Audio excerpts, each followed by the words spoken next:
നിങ്ങൾ ഒരു ന്യൂബോൺ ബേബിയുടെ പാരന്റ് ആണോ? എങ്കിൽ നിങ്ങളുടെ കുഞ്ഞിന് ആദ്യത്തെ ഒരു മാസത്തിൽ ഓരോ ആഴ്ചയിലും ഉണ്ടാകുന്ന മാറ്റങ്ങൾ എന്തൊക്കെയാണെന്ന് നോക്കിയാലോ? ഹായ്, ഞാൻ ഡോക്ടർ അജിന, ആയുർവേദ ഫിസീഷ്യൻ ആണ്. ഇത്തരത്തിലുള്ള കൂടുതൽ വീഡിയോസിനായി ചാനൽ ഒന്ന് സബ്സ്ക്രൈബ് ചെയ്യണം.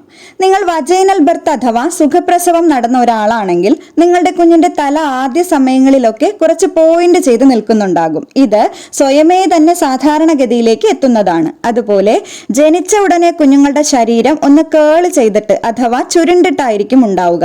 വരും ദിവസങ്ങളിൽ അത് ആവശ്യാനുസരണം സ്ട്രെച്ച് ചെയ്ത് വരികയും ചെയ്യും. കുഞ്ഞുങ്ങളുടെ കാലുകളും ചെറിയ രീതിയിൽ ഒന്ന് വളഞ്ഞിട്ടായിരിക്കും ഈ സമയങ്ങളിൽ കാണാറ്. ഇത് അവർ നടക്കാൻ തുടങ്ങുന്നതനുസരിച്ച് സാധാരണഗതിയിലാകും. ജനിച്ചയുടനെ മിക്ക കുഞ്ഞുങ്ങളുടെയും സ്കിന്ന് ഒരു റെഡിഷ് പർപ്പിൾ ടിഞ്ചോട് കൂടിയതാകും. കുറച്ച് ആഴ്ചകളൊക്കെ കഴിയുമ്പോൾ സ്കിന്നിന്റെ കളർ ഗ്രാജുവലി ചേഞ്ചായി വരുന്നതുമാണ്. ജനിച്ച ആദ്യത്തെ ആഴ്ചയിലൊക്കെ അവർക്ക് അറിയുന്ന രണ്ട് കാര്യം, ഒന്ന് പാല് കുടിക്കുക എന്നതും രണ്ട് ഉറങ്ങുക എന്നതുമാണ്.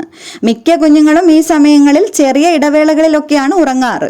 രാത്രിയോ പകലോ ഒന്നും മനസ്സിലാക്കാൻ കഴിയാത്തതിനാൽ തന്നെ അവർക്ക് എപ്പോൾ ഉറക്കം ഫീൽ ചെയ്യുന്നോ അപ്പോഴൊക്കെ ഉറങ്ങാറുണ്ട്. അതുപോലെ എപ്പോഴൊക്കെ വിശക്കാൻ തുടങ്ങുന്നുവോ അപ്പോൾ തന്നെ ഫീഡ് ചെയ്യുകയും ചെയ്യേണ്ടതായി വരും. ഈ സമയങ്ങളിൽ കുഞ്ഞുങ്ങൾ ഉറങ്ങുമ്പോൾ ചെറിയ ചില ശബ്ദങ്ങളൊക്കെ ഉണ്ടാക്കാറുണ്ട്. അതിൽ ശ്വാസമെടുക്കുന്ന ശബ്ദങ്ങളും ഉണ്ടാകാം. അതൊക്കെ വളരെ സ്വാഭാവികമാണ്. ഇനി ബ്രീത്തിങ് സൗണ്ട്സിലൊക്കെ അസ്വാഭാവികമായ എന്തെങ്കിലും ശ്രദ്ധയിൽപ്പെട്ടാൽ ഡോക്ടറുടെ നിർദ്ദേശം തേടാവുന്നതാണ്. ഈ സമയങ്ങളിൽ ഒന്നും കുഞ്ഞുങ്ങളുടെ കാഴ്ച ശക്തി നല്ല രീതിയിൽ ഡെവലപ്പ് ചെയ്തിട്ടുണ്ടാകില്ല. സോ നല്ല ഡാർക്ക് കളറിലുള്ള പിക്ചർ കാർഡുകളൊക്കെ കുഞ്ഞ് കിടക്കുമ്പോൾ കുഞ്ഞിന്റെ കണ്ണിന് നേരെ കാണിക്കണം.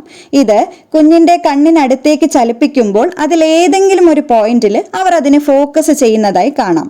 അപ്പോൾ ആ കാർഡിനെ ആ പോയിന്റിൽ തന്നെ പിടിച്ചുകൊണ്ട് കുഞ്ഞിനോട് അതുമായി ബന്ധപ്പെട്ട കാര്യങ്ങളൊക്കെ പറയാൻ ശ്രമിക്കണം. ഇത് കുഞ്ഞുങ്ങളുടെ റെസ്പോൺസ് വർദ്ധിപ്പിക്കാനും അവരുടെ വിഷൻ ഇംപ്രൂവ് ചെയ്യാനും ഒക്കെ സഹായിക്കുന്ന ഒന്നാണ്.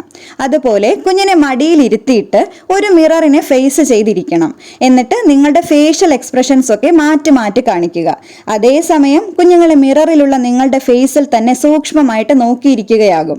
അപ്പോൾ ഓരോ എക്സ്പ്രഷനും നിങ്ങൾ ചെയ്യുന്ന സമയത്ത് ഒന്ന് പോസ് ചെയ്ത് കുഞ്ഞുങ്ങൾ നിങ്ങളെ മിമിക് ചെയ്യാൻ ശ്രമിക്കുന്നുണ്ടോ എന്നുകൂടി ശ്രദ്ധിക്കണം. ഇത്തരം ആക്ടിവിറ്റീസ് ഒക്കെ കുഞ്ഞുങ്ങളെ കൂടുതൽ ആക്റ്റീവാക്കി വെക്കാനും അവരുടെ റെസ്പോൺസിനെ ഇംപ്രൂവ് ചെയ്യാനും വിഷൻ ഇംപ്രൂവ് ചെയ്യാനും ഒക്കെ സഹായിക്കുന്നതാണ്. രണ്ടാമത്തെ ആഴ്ചയൊക്കെ ആകുമ്പോൾ കുഞ്ഞിന്റെ വളർച്ച കൂടുതൽ സ്ട്രോങ് ആകും. അവരുടെ മസിൽസിനൊക്കെ എക്സർസൈസ് കൊടുക്കുന്നത് പോലെ സക്ക് ചെയ്യാനും നിപ്പിൾസിനടുത്തേക്ക് എത്തുമ്പോൾ റൂട്ടിങ് ചെയ്യാനും ഒക്കെ തുടങ്ങിയിട്ടുണ്ടാകും.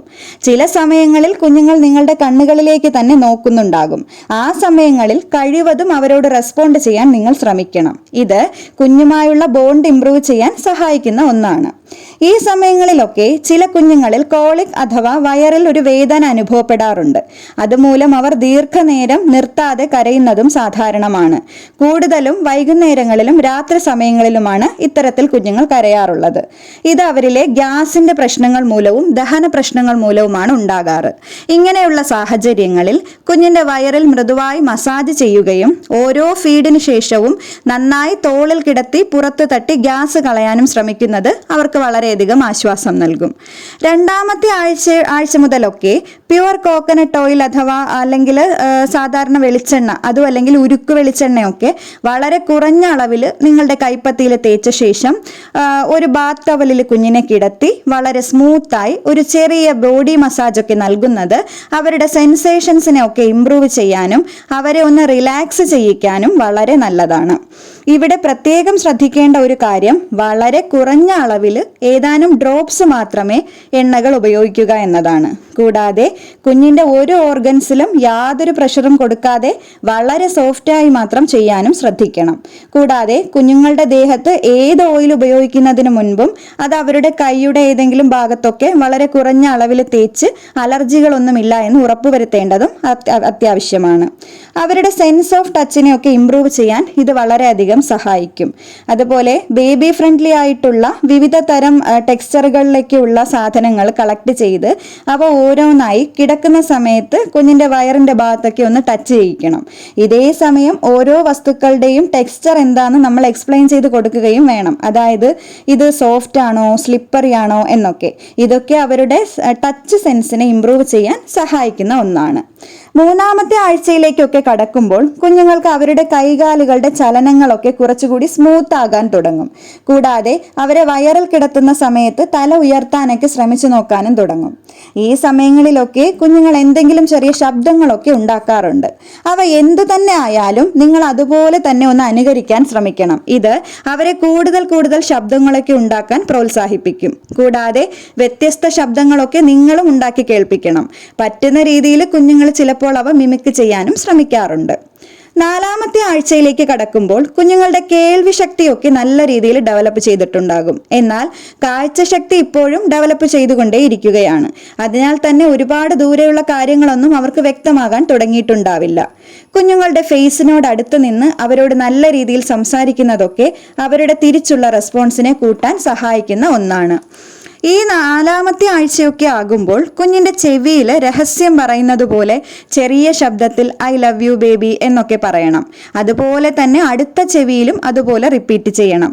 ഇങ്ങനെ ചെയ്യുന്നതൊക്കെ കുഞ്ഞുങ്ങളുടെ ഹിയറിംഗ് ഡെവലപ്മെന്റിനും അവരുടെ ക്യൂരിയോസിറ്റി ഇംപ്രൂവ് ചെയ്യാനും അവരെ കൂടുതൽ എന്റർടൈൻ ചെയ്യിപ്പിക്കാനും ഒക്കെ സഹായിക്കുന്നതാണ്. ഏകദേശം 1 മാസം പ്രായമാകുമ്പോൾ കുഞ്ഞുങ്ങളുടെ സെൻസ് ഓഫ് സ്മെൽ അഥവാ മണം അറിയുന്നതിനുള്ള കഴിവ് വളരെ കൂടുതലായിരിക്കും. സോ അത് കൂടുതൽ ഇംപ്രൂവ് ചെയ്യാനായി ബേബി ഫ്രണ്ട്ലി ആയിട്ടുള്ള മണമുള്ള ഐറ്റംസ് ഒക്കെ കുഞ്ഞിന്റെ മൂക്കിനടുത്തേക്ക് കൊണ്ടുവരുമ്പോൾ അവരുടെ മുഖത്തുണ്ടാകുന്ന എക്സ്പ്രഷൻസിൽ കൂടി അത് മനസ്സിലാക്കാൻ കഴിയും. 1 മാസം പൂർത്തിയാകുന്നതോടെ അവർ വലിയ ശബ്ദങ്ങളൊക്കെ കേൾക്കുമ്പോൾ ആ ദിശയിലേക്ക് തല തിരിക്കാനൊക്കെ ശ്രമിക്കും. കൂടാതെ കമിഴ്ത്തി കിടത്തുമ്പോൾ തല അല്പം ഉയർത്താനും ഒരു സൈഡിലേക്ക് തിരിക്കാനും ഒക്കെ ശ്രമിക്കാറുണ്ട്. ചില കുഞ്ഞുങ്ങൾ മുല കുടിക്കുന്ന സമയത്ത് അമ്മയുടെ മുഖത്തേക്ക് തന്നെ നോക്കാനും ശ്രമിക്കും. ഈ സമയങ്ങളിൽ അവർക്ക് എന്തെങ്കിലും അസ്വസ്ഥതകളോ ബുദ്ധിമുട്ടുകളോ ഒക്കെ ഉണ്ടെങ്കിൽ അത് കരച്ചിലിലൂടെ തന്നെയാകും എക്സ്പ്രസ് ചെയ്യുക. പ്രധാനമായും ഇത്രയും കാര്യങ്ങളാണ് ഈ ഒരു ടോപ്പിക്കിൽ പറയാനുള്ളത്. നിങ്ങൾക്ക് എന്തെങ്കിലും സംശയങ്ങളുണ്ടെങ്കിൽ കമന്റ്സിലൂടെ ചോദിക്കാവുന്നതാണ്. ഈ വീഡിയോ നിങ്ങൾക്ക് ഇഷ്ടമായെങ്കിൽ please do like, share, comment and subscribe. Thank you.